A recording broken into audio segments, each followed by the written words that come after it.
Ya, welcome back on Sansotek Channel, teman-teman. Masih di serial System Design Fundamental. Nah, sekarang kita akan masuk ke bagian yang cukup menarik nih, teman-teman, yaitu Distributed System, atau sistem terdistribusi. Nah, untuk video kali ini dan beberapa video ke depan, pada saat pembahasan Distributed Systems, gitu ya, gue akan banyak mengambil referensi dari buku ini, teman-teman. Judulnya Distributed System, edisi keempat oleh Andrew S. Tannenbaum dan M. Feinstein. Jadi kalau teman-teman mau coba baca dari sumbernya langsung, silahkan. Karena itu buku yang sangat recommended ketika teman-teman pengen belajar tentang sistem terdistribusi. Oke? Nah, sekarang kita coba langsung masuk ke materinya nih, teman-teman. Ya, apa itu distributed system? Nah, kalau kita mengambil referensi dari buku ini, ya, buku Distributed System edisi keempat by Andrew S. Tannenbaum dan M. Feinstein, dia bilang kalau sebelum kita kenal dengan distributed system, kita harus tahu dulu nih, apa itu network computer system. By definition, network computer system berarti sistem komputer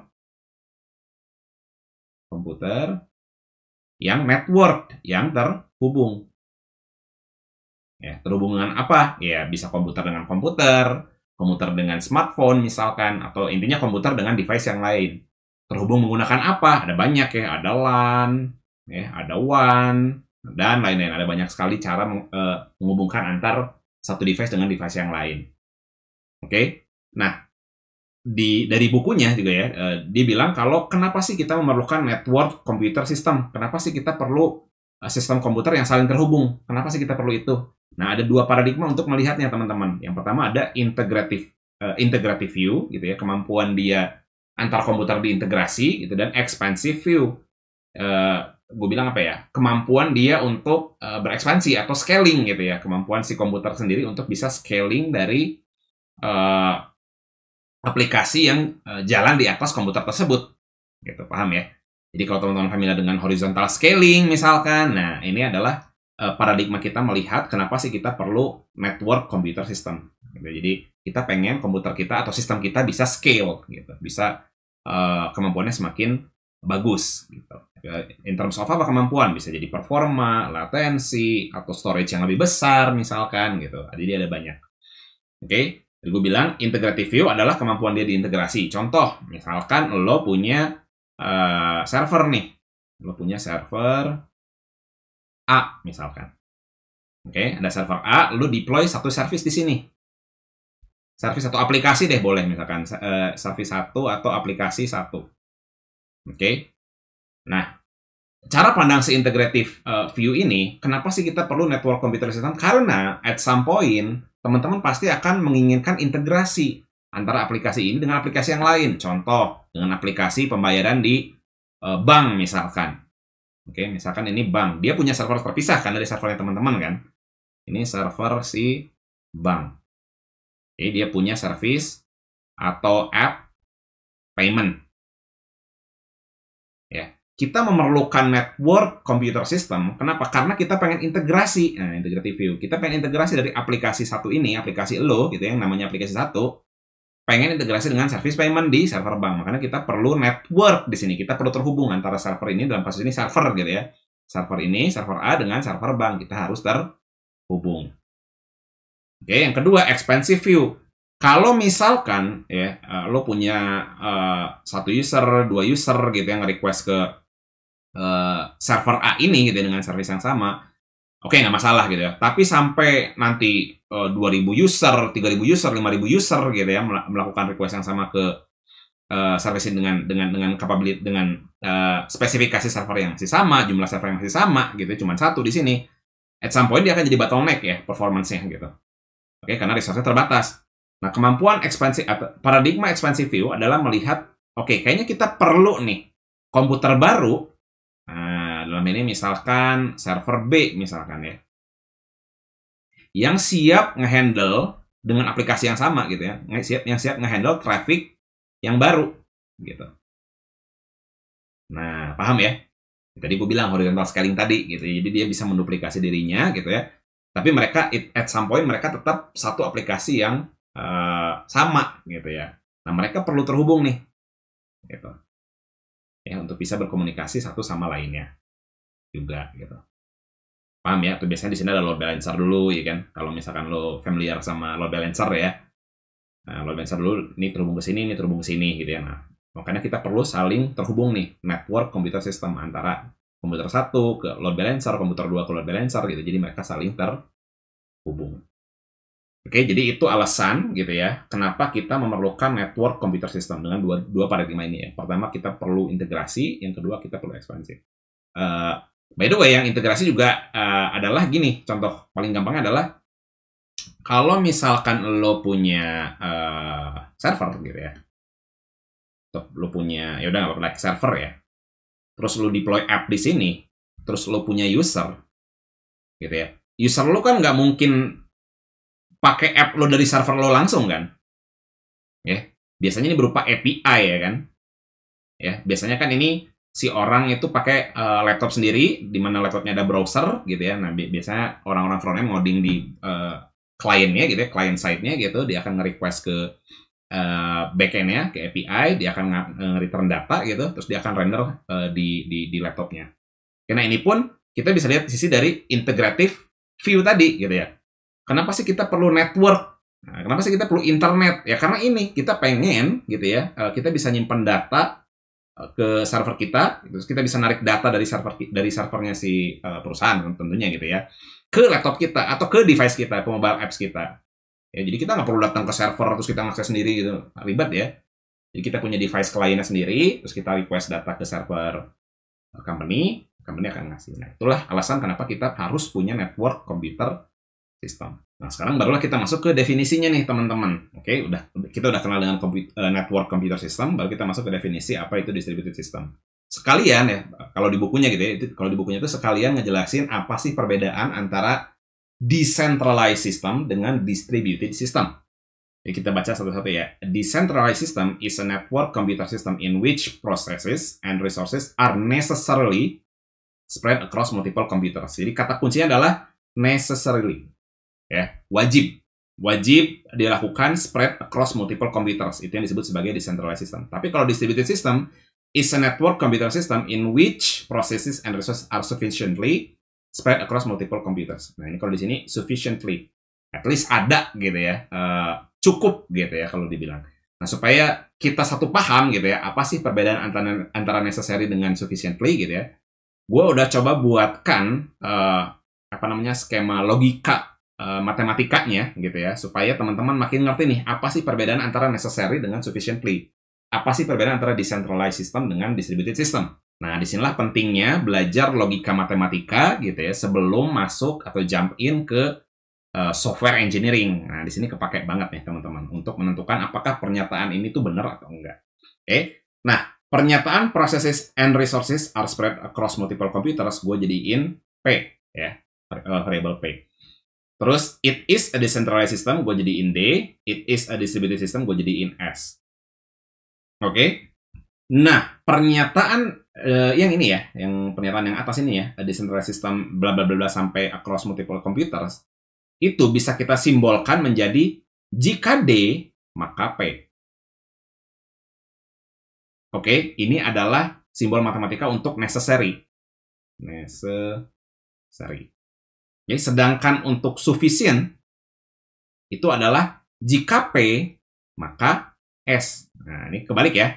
Jadi kalau jika D maka P, sekarang kausalitinya dibalik. Sekarang jika P maka S. Kalau di sufficiently. Nah, sekarang kita lihat ke tabel kebenarannya, teman-teman. Oke, kalau yang dulu ya, yang tabel kebenaran untuk decentralized system. Oke, kalau D benar, nah yang pertama nih ya, baris pertama.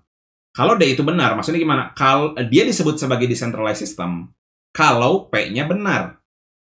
P-nya benar itu apa? Ketika proses dan resources-nya spread across multiple computers. Gue singkat aja jadi multiple computers aja gitu ya, biar gampang ya. Oke, jadi dia it's a decentralized system kalau dia multiple computers. Oke, dia bernilai benar. Berarti ini benar nih. Ya. Berarti kalau kita bisa sebut sebagai decentralized system kalau dia multiple computers. Ingat ya, definisi multiple computers itu adalah proses dan resources-nya spread across multiple computers. Biar gue gampang aja ngomongnya ya, biar nggak belibet. Oke. Nah, tapi ya, dia disebut sebagai decentralized system, tapi dia nggak multiple computers, maka salah. Maka nggak kayak gitu ya. Dia disebut decentralized kalau dia punya. Kalau nggak punya, dia nggak bisa disebut itu gitu. Ngerti ya maksudnya dari tabel kebenarannya ya? Oke, sedangkan kalau misalkan dia tidak disebut sebagai decentralized system, tapi dia multiple computers, benar, ya boleh dong. Ya, boleh dong dia spread multiple computers gitu ya, si resource dan prosesnya, tapi nggak disebut sebagai decentralized system, boleh dong. Ya, bisa jadi distributed system biasa. Paham ya? Nah, dia tidak disebut sebagai decentralized dan tidak multiple computers, betul. Ya, kenapa? Karena tadi ini necessary, wajib. Ya, untuk disebut sebagai decentralized system, maka proses dan resource-nya wajib atau necessary ya spread across multiple computers.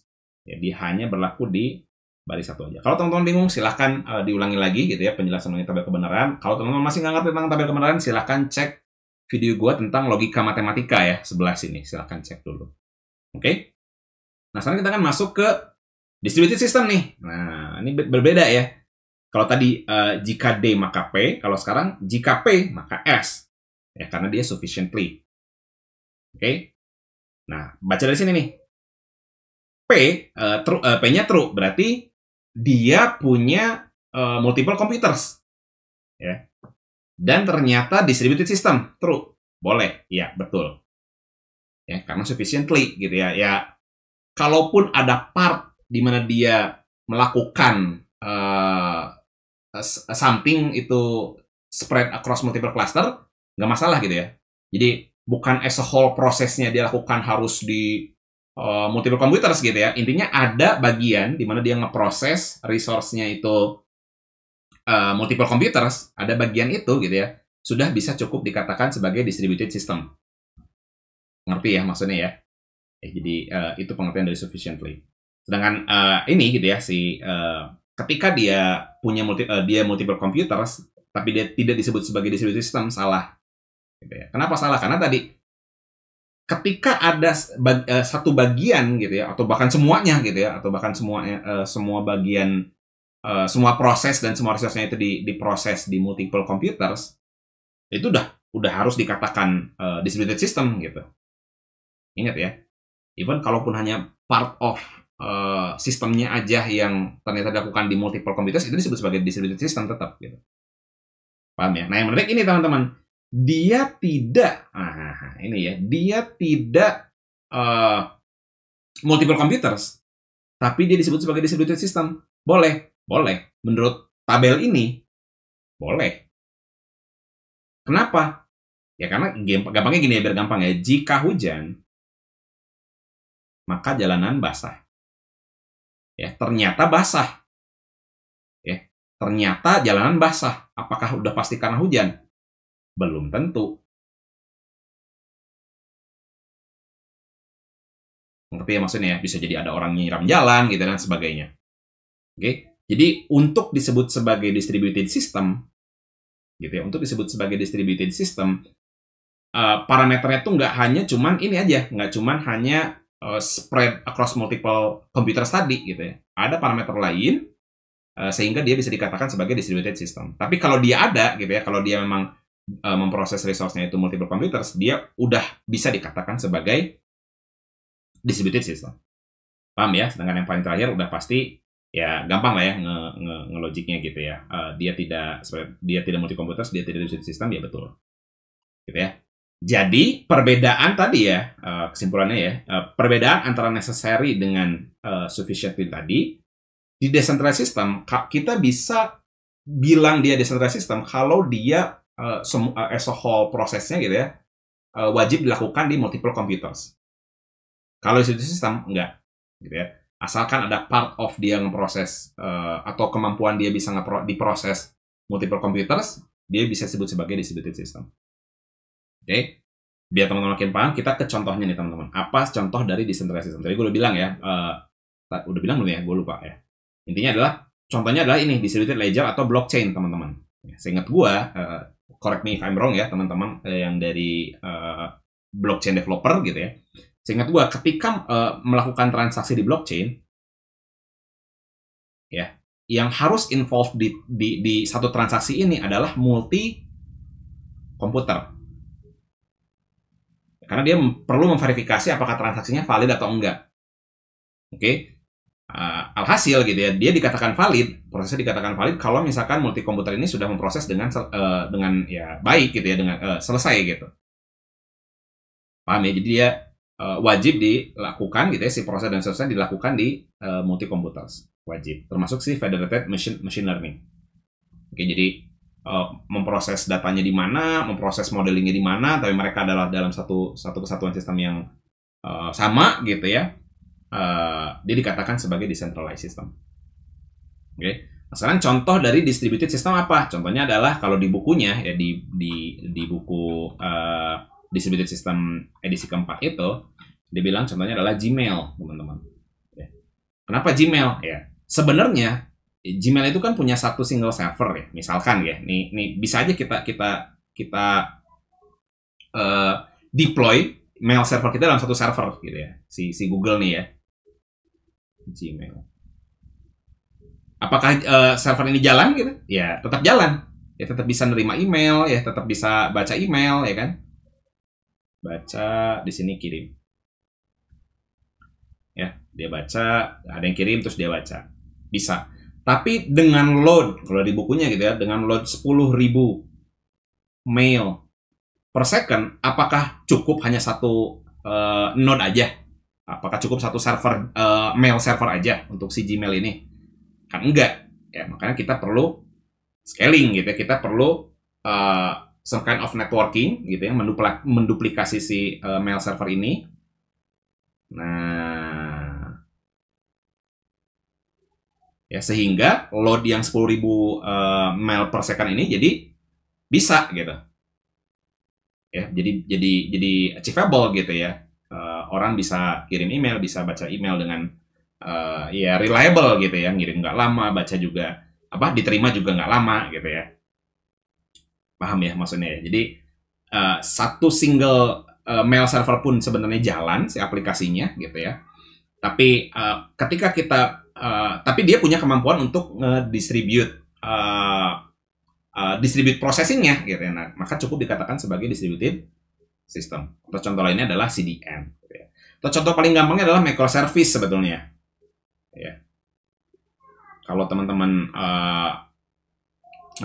developer, senior developer udah pasti familiar dengan microservice ini gitu ya. Jadi kita pecah-pecah service-nya gitu ya. Nah, per individu si service-nya gitu ya, per individu si service-nya ini. Terus kalau dia scaling, nah ini disebut sebagai distributed system. Tapi kalau integrasi dia antar service-nya gitu ya. Nah, ini disebut sebagai decentralized. Jadi kita nggak jadiin dia satu service utuh gitu ya. Kita pecah berdasarkan fungsinya gitu ya. Tapi mereka saling terintegrasi gitu ya. Jadi kalau satu ini mati, misalkan mati dalam artian ya semua portnya mati atau semua servernya mati atau semua app-nya mati gitu, jadi nggak akan jalan gitu. Maka ini juga nggak akan bisa ngeproses. Nah, itu namanya decentralized.